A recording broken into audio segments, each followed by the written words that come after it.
Hey everyone, and welcome to Press Start to Begin. I'm Pixel Pete. And I'm Glitchy Gwen. And we are so excited to be your guides on this journey. That's right. We're diving deep into the worlds of iconic video games. And for our very first deep dive. Oh yeah, our first ever. We are tackling of Zelda. A series that's captivated players for almost 40 years. Seriously, this franchise has been around forever. It's seen it all, from those 8-bit beginnings to the massive open worlds we have today. Zelda has consistently pushed the limits of what an action-adventure game can be. I mean, think about it. It's not just battling monsters and solving puzzles. It's so much more. It's about courage, wisdom, and the power of myth and legend. It's about those epic stories. The music. Oh, the music. That stays with you long after you put the controller down. So get ready to hit start with us on this incredible adventure. To really understand the impact of The Legend of Zelda. Right. We need to go back to its roots. Back to the beginning. 1986, to be exact. 1980. Picture this. The NES is the hottest console on the block. Yeah, the NES. Home gaming is still figuring out what it is. Brand new. Most games are simple. Yeah. Limited. And then boom. Along comes this gold cartridge. Legend of Zelda. It just blows everything wide open. It changed everything. It's a massive open world to explore. Yeah. A rarity back then. You weren't limited to a set path. Right. You could wander, discover secrets. Chart your own course. Through Hyrule. It was a revelation for gamers. Like nothing we'd seen before. Yeah, you weren't just playing a game. You were inhabiting a world. You were living in it. That freedom of exploration, yeah. That sense of wonder and discovery. That became a cornerstone of the entire Zelda experience. It really did. And it's amazing how many games today I know, right? boast about letting you go anywhere, do anything. But Zelda was doing that back in the 80s. Back when some games didn't even let you save your progress. Oh yeah, let's not forget about the battery-backed save feature. In the original, The Legend of Zelda. It sounds so simple now. I know it. Back then. Being able to save your progress. Revolutionary. It was huge. It meant you could finally go on these epic adventures. Yeah.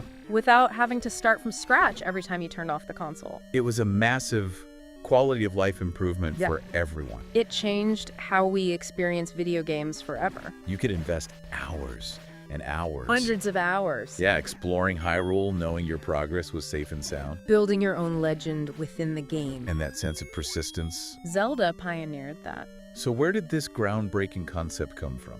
A sprawling adventure game. Yeah. Well, the legendary Shigeru Miyamoto, the man himself, creator of Mario and Donkey Kong, right, revealed that Zelda was inspired by his childhood. Really? Yeah, his explorations in the Japanese countryside. Cool. He talked about wandering through forests and fields near his home. I can just imagine. Discovering hidden caves and lakes. Yeah. Letting his imagination run wild. That's awesome. Yeah. And you can really feel that sense of wonder in Zelda. The way the games are designed. It's all there. The intricate dungeons, the secret grottos, the sprawling overworld. The whole thing. It's all about exploration and unearthing secrets. Stumbling upon something unexpected around every corner. It's like Miyamoto bottled up that feeling of childhood adventure and poured it into a video game cartridge. He actually called them miniature gardens for players to get lost in. Miniature gardens. And boy, have we ever. Yeah, for decades. But it's more than just exploration. There's a formula to it. Right, a set of recurring elements that have come to define the series. You're right. Yeah. What are those core elements? Well, first you've got the overworld. Yeah, the overworld. That vast interconnected map that links everything together. Think of it like the central nervous system of Hyrule. Exactly, a tapestry of forests, mountains, deserts. Everything. It's a world just begging to be explored. And as you journey through it, you encounter towns and cities. Bustling with life. They're not just pit stops for supplies. No. You can interact with characters, uncover side quests. Maybe learn a bit of Hyrule's history. And of course, we can't forget about the dungeons. They're practically synonymous with Zelda. Every game has them. Each one is like a puzzle box filled with traps, enemies. And often a unique item. Essential for progressing through the game. They're like these mini adventures. Within the larger adventure. And at the end of each one. A boss battle. Of course. Larger-than-life creatures that demand strategy and skill. And maybe a few extra potions to defeat. Definitely. And to make sure you're up to the task. Yeah. You've got the heart system. A staple of the series. It's all about increasing your health.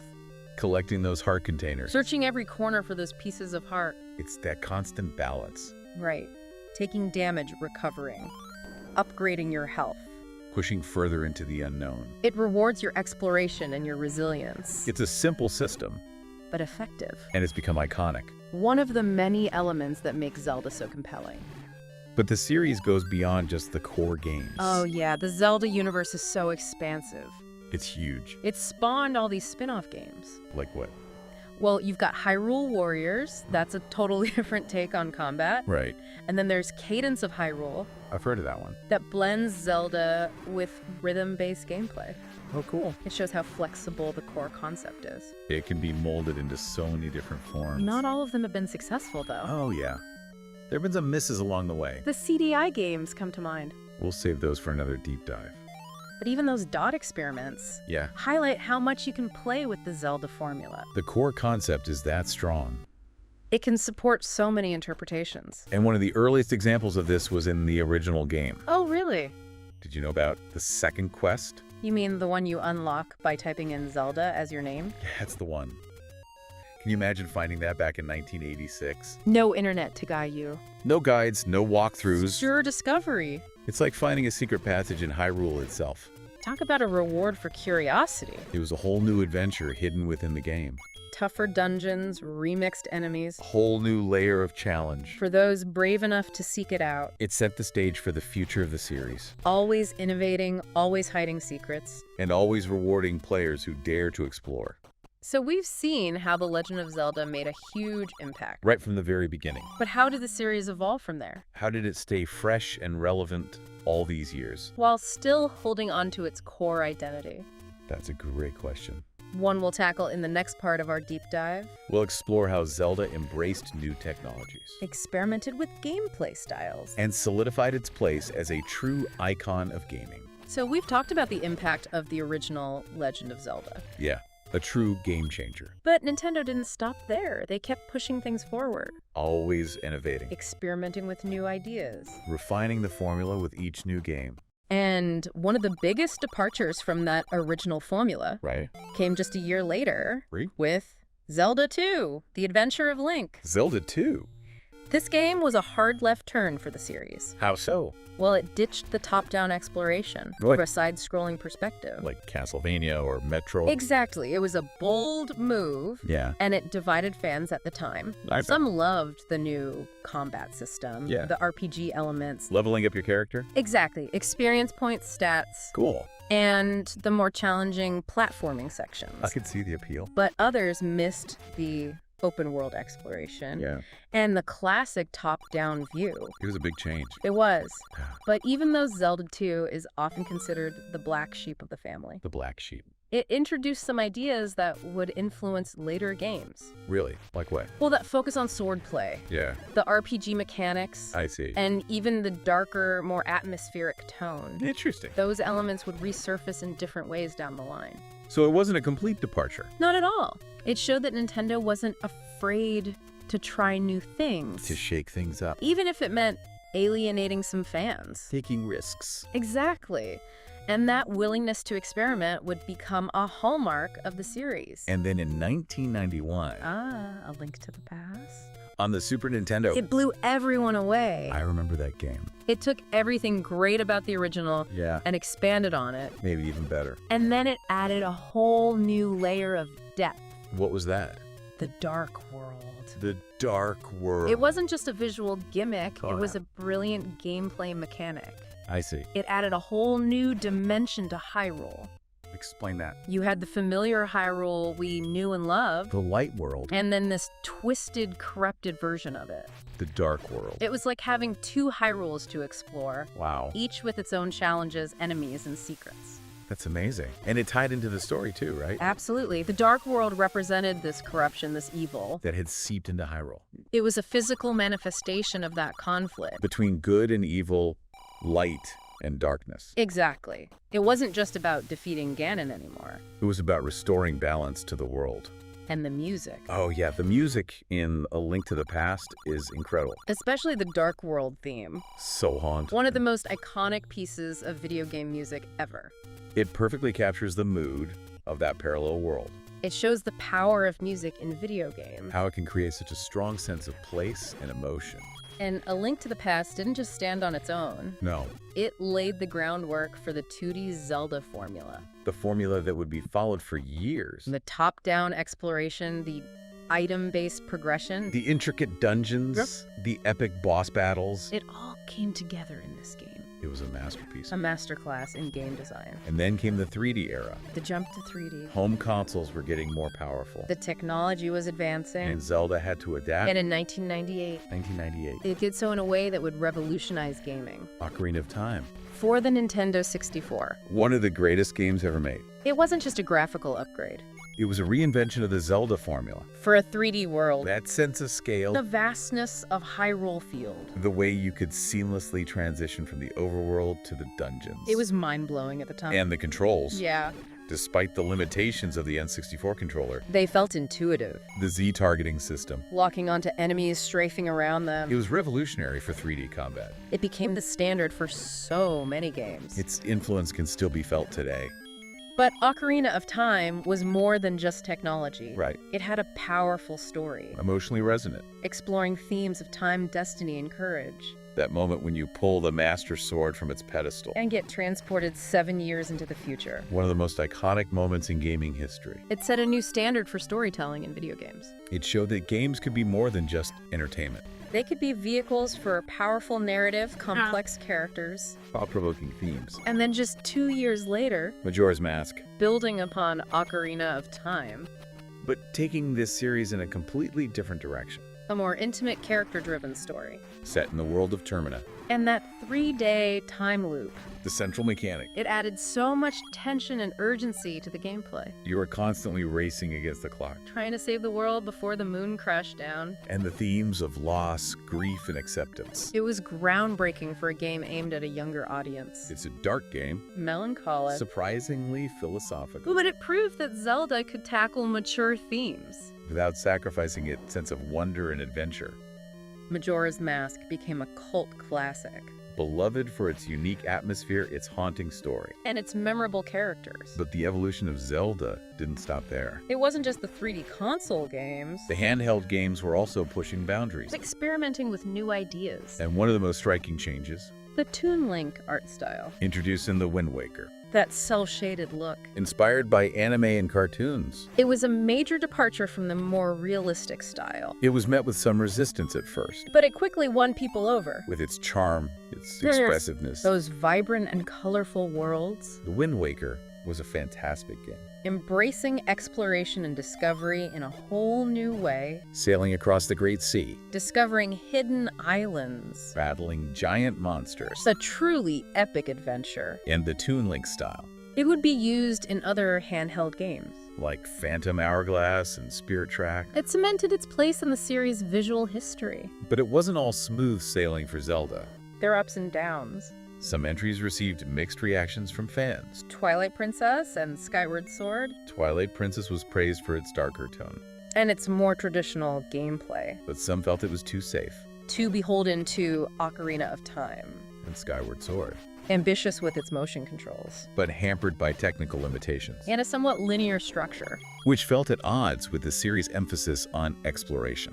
But even in its less celebrated entries, Zelda always brought something new to the table, a new gameplay mechanic, a fresh visual style. a different take on the classic formula. And then came 2017 The release of Breath of the Wild. for the Nintendo Switch. This wasn't just a new Zelda game, It was a complete reinvention of the series. a bold, open-world experience. That redefined what a Zelda game could be. It was a return to that sense of freedom and discovery. But on a scale unimaginable back in 1986, The entire world of Hyrule was yours to explore. no set path, no hand-holding. Just pure, unadulterated adventure. Yeah, that was the physics engine. The way you could interact with the environment, Use your surroundings to solve puzzles. create weapons, cook food. It was revolutionary. The world felt dynamic and alive. So different from the more static environments of previous games, But Breath of the Wild was a triumph. critically and commercially, It revitalized the Zelda franchise. proving that even after all these years, It could still surprise and delight us. with its innovation and creativity, It captured the imagination of a whole new generation of gamers. while rekindling the passion of longtime fans, And it cemented Zelda's place as one of the most important and influential. video game franchises of all time.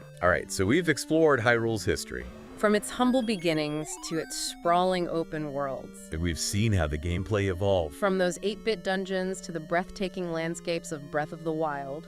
But now it's time to dive into the heart of what makes Zelda truly special. The lore, the myths, the legends. The stuff that keeps fans theorizing for years. Exactly. And no discussion of Zelda lore would be complete without mentioning the Triforce. Those 3 golden triangles. They've become as iconic as the series itself. They represent power, courage, and wisdom. And they're not just symbolic. They hold the power to reshape reality. It's true. So where did this all-powerful artifact come from? Yeah, where did it come from? Well, according to Hyrule's ancient myths, the Triforce was created by the Golden Goddesses. The ones who shaped the world. Din, the goddess of power, Nayru, the goddess of wisdom, and Furor, the goddess of courage. It's like a cosmic blueprint for Hyrule. With each goddess imbuing the world with a piece of their divine essence. And when they departed, they left behind the Triforce. As a symbol of their creation and a source of unimaginable power. But power that can be corrupted. Right. That's where Ganondorf comes in. Speaking of Ganon, he's not just some random villain, is he? No. He's deeply woven into the fabric of Hyrule. He's the Gerudo King, right? The only male born to the Gerudo tribe every 100 years. And according to legend. The male Gerudo is destined for greatness or tyranny.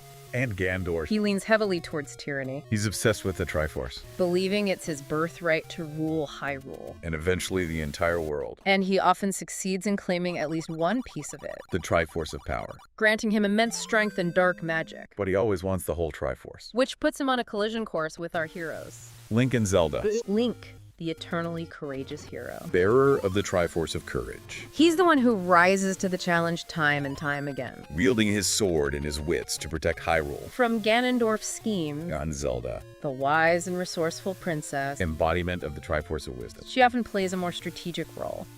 Using her knowledge and magic to aid Link in his quest.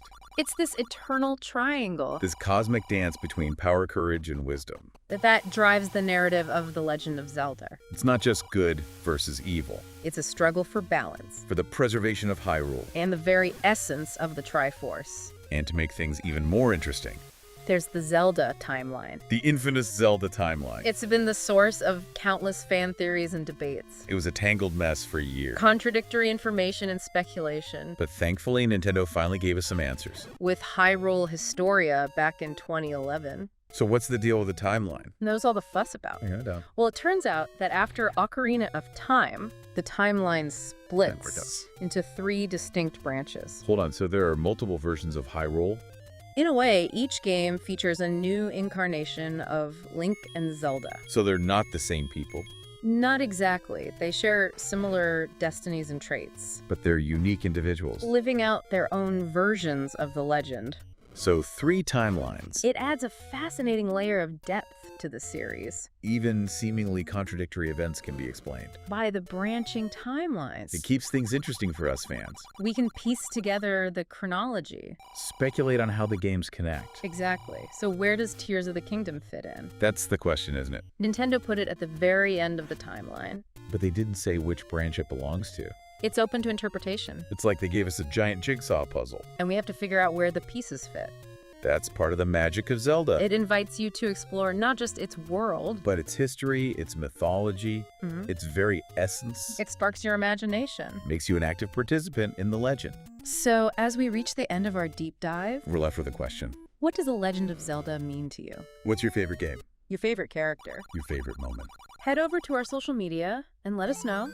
We'd love to hear your thoughts And be sure to join us next time. as we venture into another iconic gaming world Until then, keep those hearts full of courage. and those minds open to adventure. Because in the world of gaming, The legend never truly ends. game over for now.